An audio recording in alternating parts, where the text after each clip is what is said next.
S மகளே, big pass promo 1 வந்துருச்சு. Nomination process இந்த தடவை டைரக்ட் நாமினேஷன். என்ன பேரை சொல்கிறதுக்கு மேலே எல்லார் கையிலும் ஏதோ பெயிண்ட்டை கொடுத்து நீங்கள் நாமினேட் பண்ணுறவங்க மூஞ்சில் அப்புகன்னு இருக்காங்க. ஆதிரை கமருதீன் 2 பேரும் சாண்ட்ராவை சொல்கிறாங்க. பார்வதி எப்பவும் போல் கனி, அது வேறு யாராவது சொன்னால் நம்ம ஆச்சரியப்படணும். அமித் போய் திவ்யாவை சொல்கிறாரு. அமித்துக்கு என்ன ஆகிடுச்சு, திவ்யா மேலே ஒரு பயங்கர அப்சஷன் ஆகிப்போச்சு. திவ்யாவால் தான் நம்ம திட்டு வாங்கிட்டோம் வீக்கெண்டில் அப்படின்னு.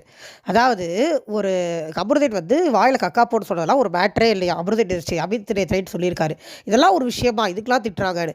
உங்கள் பொண்ணை சொன்னால் சும்மா இருப்பீங்களா அமித்னு எனக்கு கேட்க தோணுது. உங்கள் பொண்ணை பார்த்து யாராவது வாயில் கக்கா போயிட போது வாயை முட்டு போட்டு சொன்னால் சும்மா இருப்பீங்களா? அதே இன்னொரு பொண்ணுனா அதெல்லாம் ஒரு விஷயமானு கேட்க தோணுது. வாடி போடிக்கிறலாம் ஒரு விஷயமானு கேட்க தோணுது. அவர் சம்மந்தம் இல்லாமல் தான் பண்ண தப்பை இப்பையும் புரிஞ்சுக்காம திவ்யா மேலே வன்மத்தில் உட்காந்துக்கிட்டு இருக்காரு. இதுதான் பிக் பாஸ் வீடு. ஏன்னா ஒரு தவறு பண்ணி அதை சொல்லிட்டோன்னா ஒரு மனுஷனால் அதை நம்மளால் பொதுவாக நம்ம ரியல் லைஃப்பில் ஏற்றுக்க முடியாது. சொல்கிறவங்க மேலே நம்மளுக்கு ஒரு கடுப்பு தான் வரும். பட் அதை ஓவர் கம் பண்ணி எப்படி விளையாடுறோம் அப்படிங்கிறது தான் பிக் பாஸ் கேம்.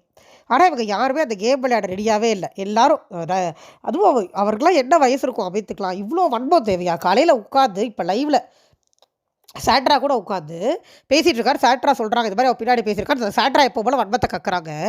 நீங்கள் வாங்க சாண்ட்ரா, நான் உங்களுக்கு ஒரு ஸ்டேஜ் ஏற்படுத்தி தர்றேன், ஆஃப்டர் டிஃபன் நான் எல்லாரையும் கூப்பிட்றேன், உட்கார வைக்கிறேன், நீங்கள் திவ்யா மேலே இருக்கிற குறையெல்லாம் சொல்லுங்கள், அப்போ தானே தெரியும் நம்ம என்ன பண்ணுறோங்கிறது. வெளியில் ரெஜிஸ்ட்ரி ஆகிறது இல்லை. அதாவது இவருக்கு அமிர்தில் சுமாருன்னு சொல்லி வெளியில் வரலன்னு நினச்சிக்கிட்டாரு. அது வந்துச்சுன்னா மக்கு பத்தலை.